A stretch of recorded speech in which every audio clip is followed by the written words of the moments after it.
Niining panahon nga ang putling ebanghelyo gihagit sa mga hiwi nga pagtulunan. Kinahanglang mubarog ang mga tinuna ni Kristo sa pagpakigbisog sa paglaban sa pagtuo nga makausa ug alang sa tanang panahong gihatag sa Dios ngadto sa iyang katawhan. Mao'y hinungdan nga namugna kining tulumanon ang putling ebanghelyo. 30 minutos nga pagsabwag sa tinuod nga ebanghelyo kauban ni Pastor Jeremias hangad ang putling ebanghelyo. Ang putling ebanghelyo. Ang putling ebanghelyo.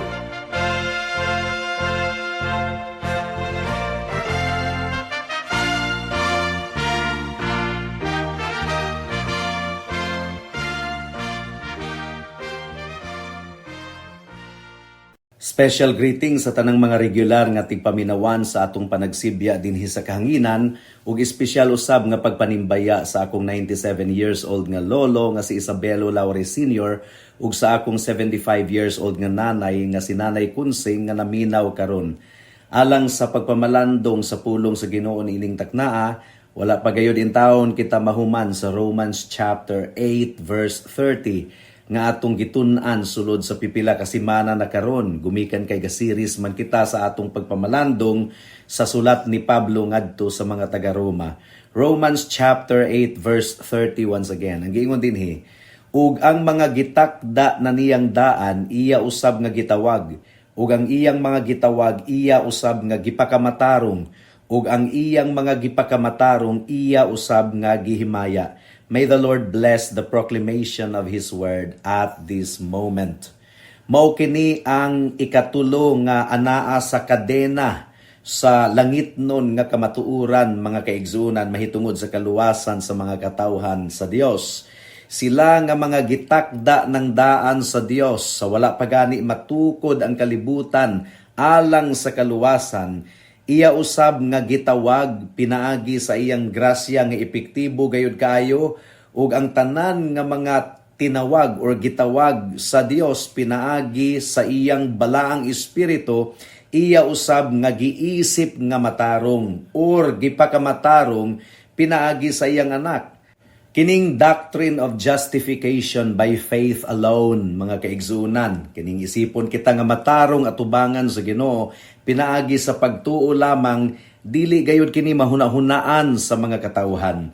Unsa man ang common knowledge sa mga katawhan, mga kaigsunan, mahitungod sa kaluwasan, nga sila mubuhat og matarong, magpakabuutan, mahimong matinabangon, aron maluwas. So, ang atong good works kunuhay mo ang makaluwas kanato. Mao na kini ang gituuhan sa daghang mga katawhan. Dili gayud nato maimbento ang doctrine of justification by faith alone in Christ Jesus alone.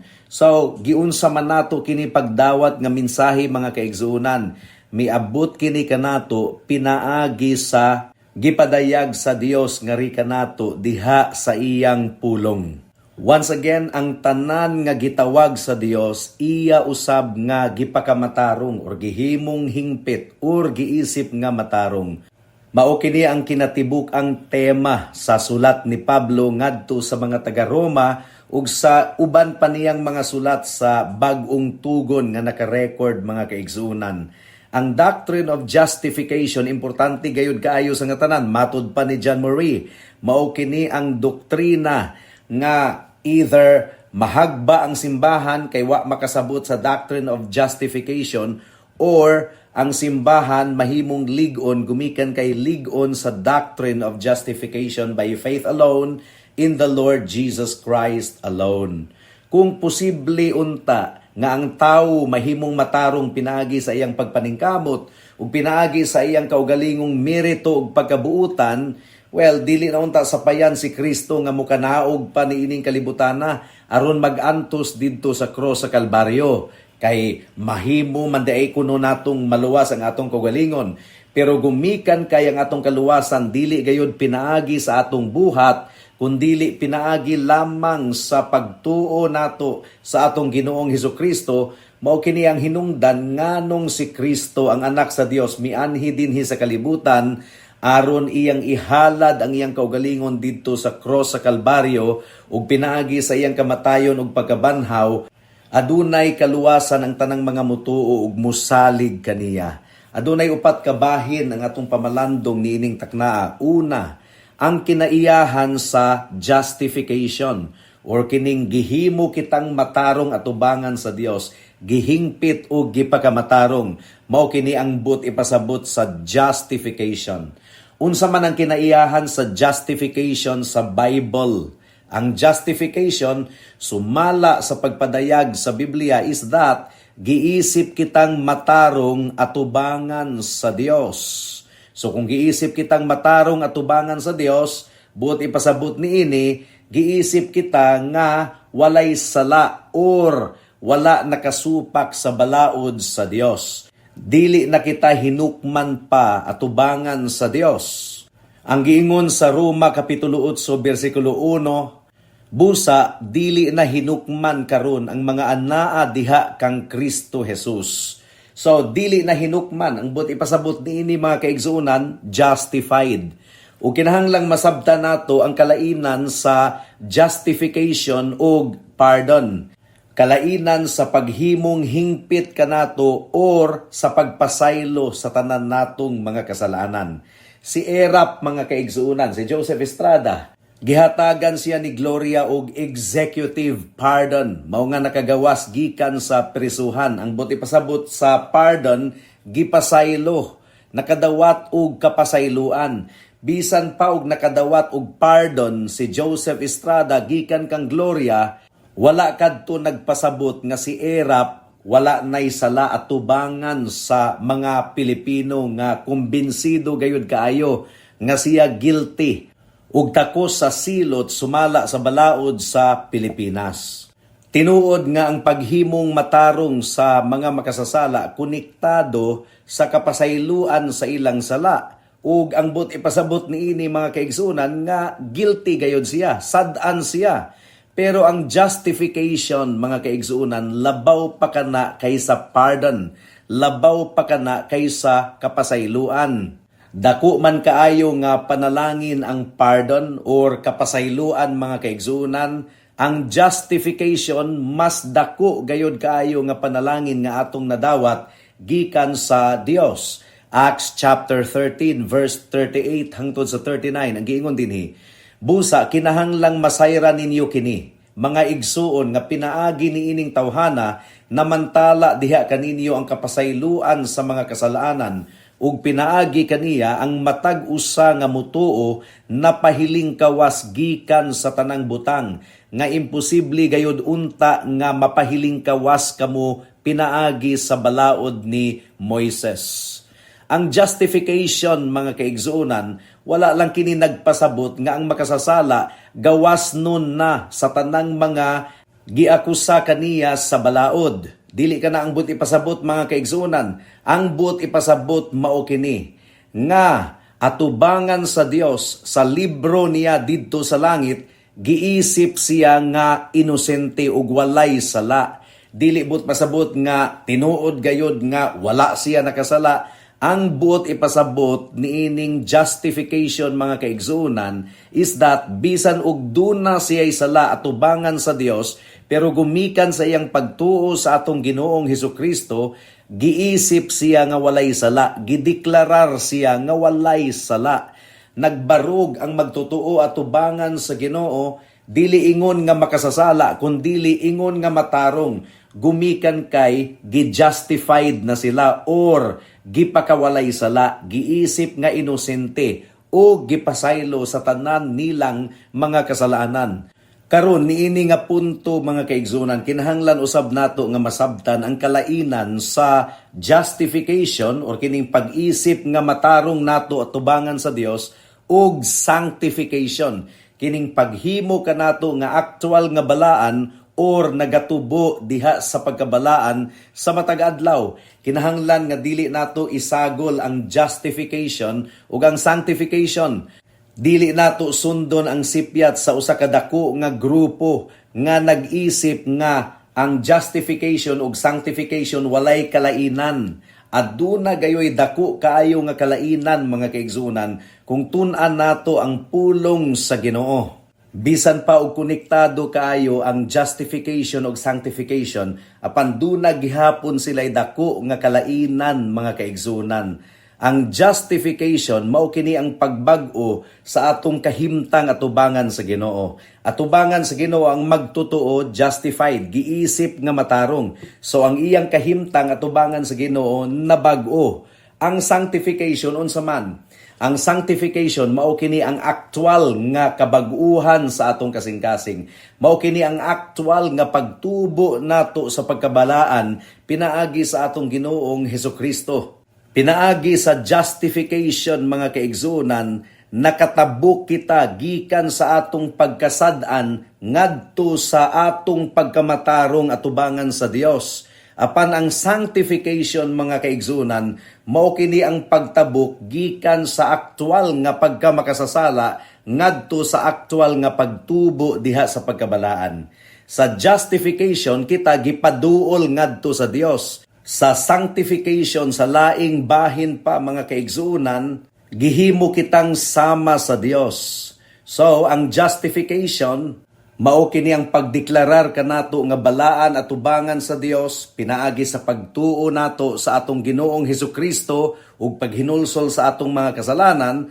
Ang sanctification mga kaigsunan, mao kini ang pagtubo nato diha sa pagkabalaan.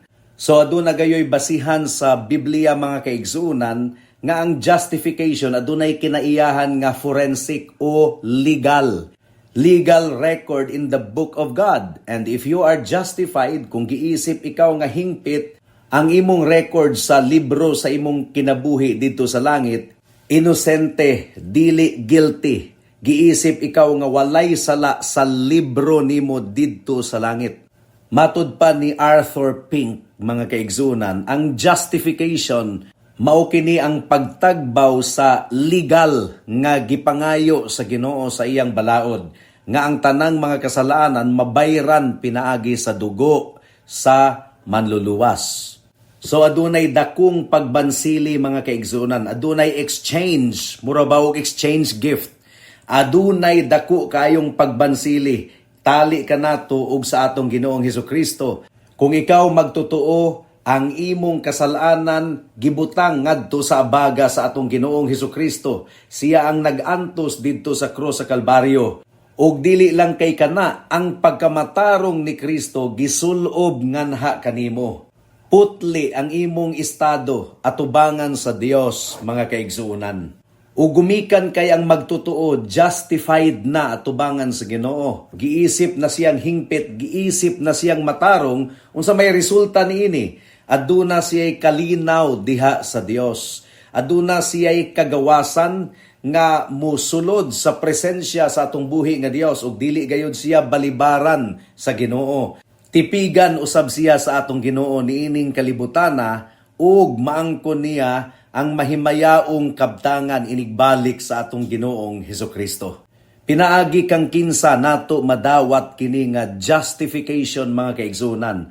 Matod pa ni Pablo sa Roma Kapitulo 3 versikulo 24 ang iyang giingon dinhi, o gihimong matarong, justified, o gihimong matarong pinaagi sa iyang grasya ingon nga gasa, pinaagi sa pagtubos nga anaa diha kang Kristo Jesus.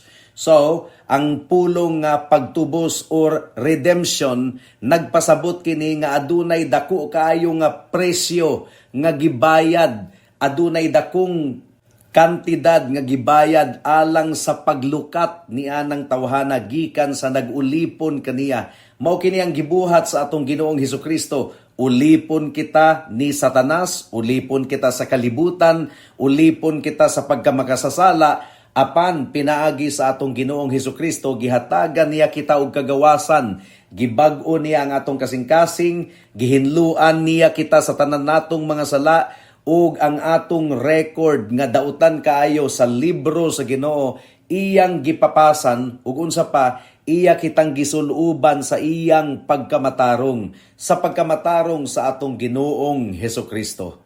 Karon ang pangutana, sa unsang basihan ang Dios nag-isip nga matarong or nag-justified sa usa ka makasasala?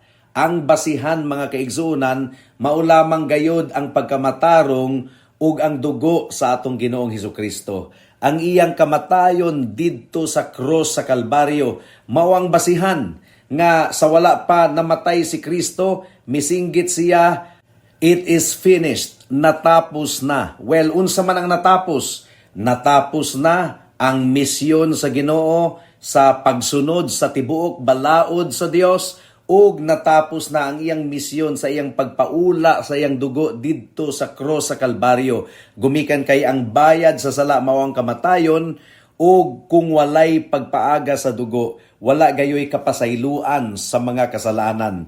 Gibuhat kining tanan sa atong Ginoong Hesukristo tungod ug alang sa iyang mga katawhan. Si Kristo ang nahimong makasasala alang kanato nga ang but ipasabot, giisip siya nga makasasala tungod ug alang kanato aron kita pagaisipon nga matarong atubangan sa Dios. O kung ikaw anaa diha kang Kristo, ang imong kahimtang atubangan sa Ginoo legally speaking is that ikaw matarong mga kaigsunan. Dili gumikan kay matarong gayud ikaw inherently sa imong kinaiyahan, kundili gisuluban ikaw sa pagkamatarong sa atong Ginoong Hesukristo.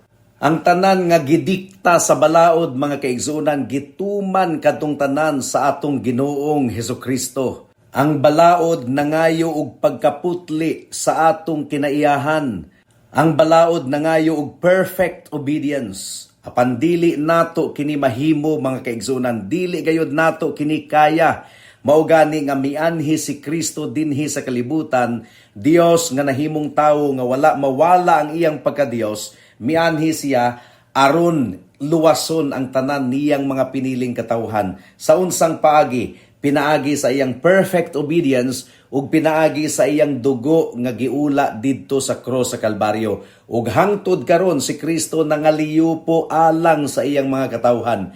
Ang giingon sa Hebrews chapter 7 verse 26, tungod kay angayan lamang gayod nga aduna kitay pangulong pari, balaan, walay sala, walay mancha, bulag gikan sa mga makasasala, ug gibayaw ibabaw sa langit. Ang balaod, sama sa akong giingon kaganina pa, nangayo kini, nagdikta kini nga ato kining sundon perfectly, nga wala gayoy sala bisag usa ka buok. Ang giingon ni Santiago sa Santiago kapitulo 2 bersikulo 10, ang giingon dinhi, tungod kay si bisan kinsa nga nagatipig sa tibuok balaod apan napakya sa usa ka bahin nahimong sad-an sa kinatibuk-an niini. Dili gayud nato mahimo ang pagsunod sa balaod sa Ginoo 100% nga walay sala ug nagpabilin nga 100% ang gipangayo sa Ginoo. Unsaon man nato kini pagsulbad nga problema, dili gayud kita makaluwas sa atong kaugalingon. Wala gayoy qualified nga maluwas gumikan kay kitang tanan nakasupak sa balaod sa atong Ginoo. Apan si Hesukristo mianhi siya ingon nga substitute, kapuli sa mga makasasala nga susama nimo ug susama kanako, ug si Kristo ang misunod sa tibuok balaod sa Dios alang kanato, ug siya ang nag-antos didto sa cross tungod ug alang kanato. Mao kini ang doctrine of the great exchange mga kaigsuunan. Si Kristo nahimong susama sa makasasala, iyang gipas-an ang sala sa mga katawhan. Wala siya sala, pero iyang gipas-an ang sala sa mga katawhan. Aron nga pinaagi kaniya, mahimo kitang pagkamatarong atubangan sa Dios. I am quoting 2 Corinthians chapter 7 verse 29. Si Kristo lamang gayod ang atong manunubos, siya lamang ang atong tiglukat, ug siya ang halad tungod ug alang sa mga makasasala nga susama nimo ug susama kanako.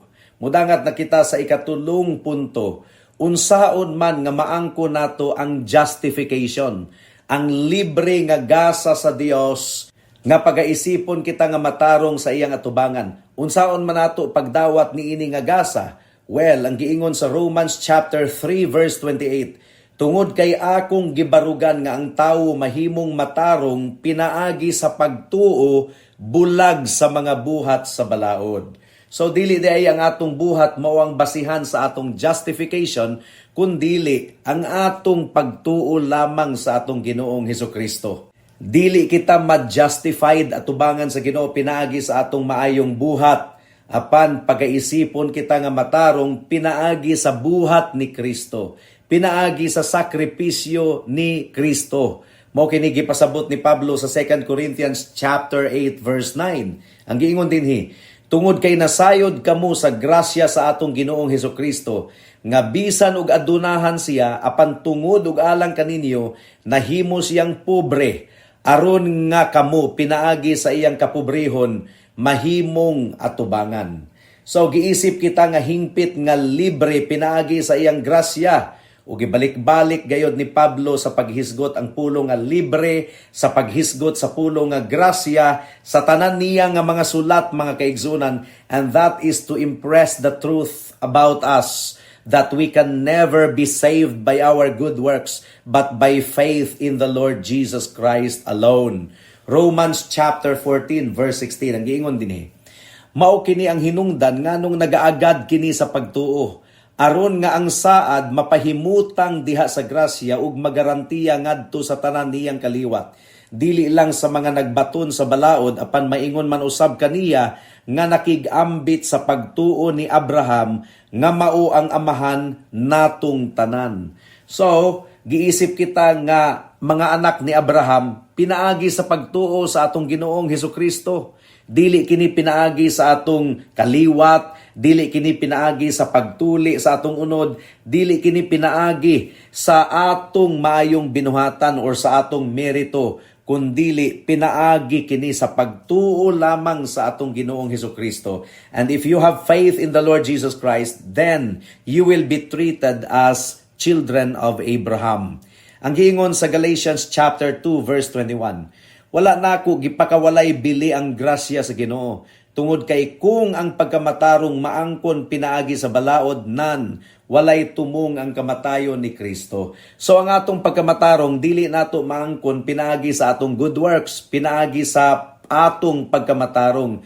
Maangkon nato ang pagkamatarong sa record sa Ginoo pinaagi sa good works ni Kristo, pinaagi sa iyang gibuhat tungod ug alang sa mga makasasala nga susama kanimo ug susama kanako. Ikaupat ug katapusang punto mga kaigsuunan, ang instrumento aron madawat nato ang gasa sa justification. Well, matud pa sa Biblia mga kaigsuunan, ang instrumento aron madawat nato ang gift of justification is faith alone, pagtuo lamang sa atong Ginoong Hesukristo. Acts chapter 13 verse 39. Ang giingon dinhi mo, ug pinaagi kaniya ang matag usa nga mutuo napahiling kawas gikan sa tanang butang nga imposible gayud unta nga mapahiling kawas kamo pinaagi sa balaod ni Moises. So, dili ang atong good works, dili ang atong pagsunod sa balaod sa Dios mao ang makaluwas kanato, kundili ang gibuhat ni Kristo didto sa cross sa Kalbaryo. Ang iyang pagsunod sa balaod sa Dios sa kinatibuk-an gayod ug ang iyang pagsakripisyo sa iyang kaugalingon didto sa cross sa Kalbaryo, sa paghalad niya, pagpaagas niya sa iyang balaan nga dugo. So, kinahanglan gayud nga mutuog musalig kita kang Kristo lamang alang sa atong kaluwasan. Romans chapter 5 verse 1 ang giingon dinhi, busa, sanglit gihingpit man kita pinaagi sa pagtuo, aduna kitay kalinaw diha sa Dios pinaagi sa atong Ginoong Hesukristo. So, kung ikaw, nadawat nimo ang gift of justification, ang imong kasing-kasing makabaton gayud og kalinaw atubangan sa Dios. Tungod kay nasayod ikaw nga dili na ikaw hinukman. Gidawat na ni Kristo ang tanang paghukom didto sa cross sa Kalbaryo ug iyang giantusan ang tanan pinaagi sa iyang pagpaaga sa iyang dugo. Mao nga niadtong nabanhaw si Kristo gikan sa mga patay, mao kadtong pagpamatuod nga milampo si Kristo sa iyang misyon sa pagluwas sa mga makasasala nga susama nimo ug susama kanako. Ang pagtuo sa atong Ginoong Hesukristo or ang atong pagtuo sa atong Ginoong Hesukristo naga-imply kini nga kumbinsido gayud kita sa atong pagkamakasasala. Kumbinsido kita nga takos kita sa paghukom sa Dios o gikinahanglan gayud nato ang pagkamatarong ni Kristo, pagkamatarong nga wala kita niini. Ikaduha nga implication sa doctrine of justification is that nakasabot gayud ikaw nga ang Dios maningil sa sala, ang sala kinahanglang pagabayran. Apan tungod sa gibuhat ni Kristo didto sa krus sa Kalbaryo, bayad na ang tanang silot sa atong sala. Si Kristo mao ang kapuli, siya ang nahimong tinunglo tungod og alang kanato. So, sa atong application mga kaigsunan, kinahanglan nga atong dayigon ang Dios tungod sa iyang grasya nga labing labaw gayod kaayo, gumikan sa iyang gugma nga walay kondisyon, nga iyang gihalad ang iyang kaugalingon didto sa krus sa Kalbaryo aron kita maluwas. Apan ang tinuod nga luwas, ang tinuod nga justified, mamunga gayod og actual nga pagkabalaan. Mamunga siya og sanctification. Makita sa iyang kinabuhi nga siya nag-anam-anam og kaliwat sa atong Ginoong Hesukristo. Ang pulong sa Ginoo iya gayod nga gitamod sa tanang higayon. Ang giingon sa James chapter 2 verse 18 to 20. Ang giingon dinhi, apan ang usa moingon aduna kay pagtuo ug ako adunay mga buhat. Ipakita kanako ang imong pagtuo bulag sa imong mga buhat ug akong ipakita kanimo ang akong pagtuo pinaagi sa akong mga buhat. Nagtuo ikaw nga ang Dios usara, maayo man kana. Bisan ang mga demonyo nagtuo ug nagpangurog pagani. Buot mo bang ipakita kanimo ikaw nga tawong buang-buang nga ang pagtuo nga walay buhat, walay pulos? Tinuod nga dili kita maluwas pinaagi sa atong buhat, apan ang buhat bunga kana sa kaluwasan. Ang maayong buhat bunga sa kaluwasan, ug ang atong maayong buhat mao kana ang clue kung tinuod bagyod kita nga naluwas. Ayaw kini baliwalaa mga kahigalaan. Kung ikaw malaglag gumikan sa imong sala, nga aduna man unta kay Biblia, nga nakapamati man unta ka sa daghan ng higayon sa panagsibya dinhi sa kahanginan. Apan, wala gihapon ikaw nagahinulsol sa imong sala ug nagsalig sa atong Ginoong Hesukristo, wala na gayoy laing mabasol pahigala kung ang imong kalag malaglag. Gumikan kay daghan na kayong kahigayunan ang gihatag sa Ginoo kanimo aron ikaw mubalik ngadto kaniya. Ayaw isalikway ang mensahe sa libreng grasya sa kaluwasan ug ayaw baliwalaa ang mensahe sa atong Ginoong Hesukristo nga kinahanglan nga mudangup ikaw kaniya alang sa imong kapasayloan nga adunay tinuod nga paghinulsol ug kinahanglang musalig lamang gayud ikaw kang Kristo ingon nga imong bugtong Dios ug manluluwas. Ayaw na og langan-langan pahigala, buhata kini karon dayon kay basin ug ugma ulahin na ang tanan. Amen.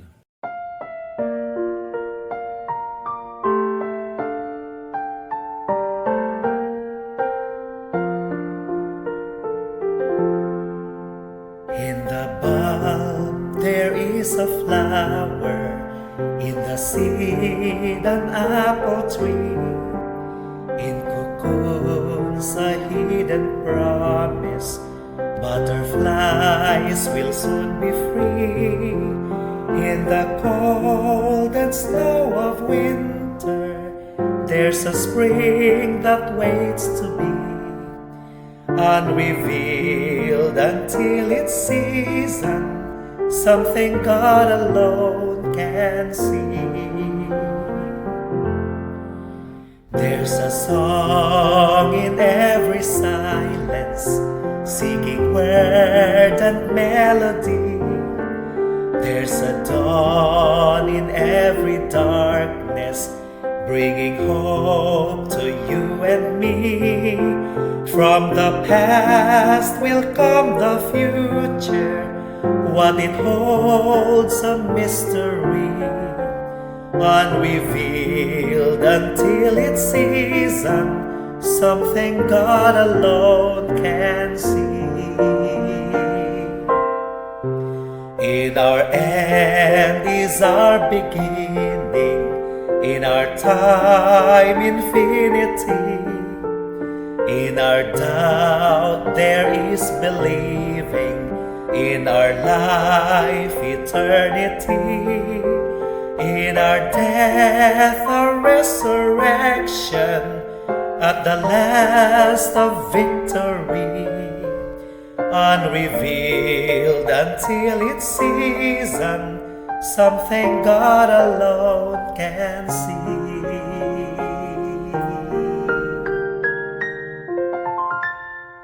Alang sa dugang nga mga pangutana, mahimong mo text kang Pastor Jeremias hangad sa 0935-744-3030.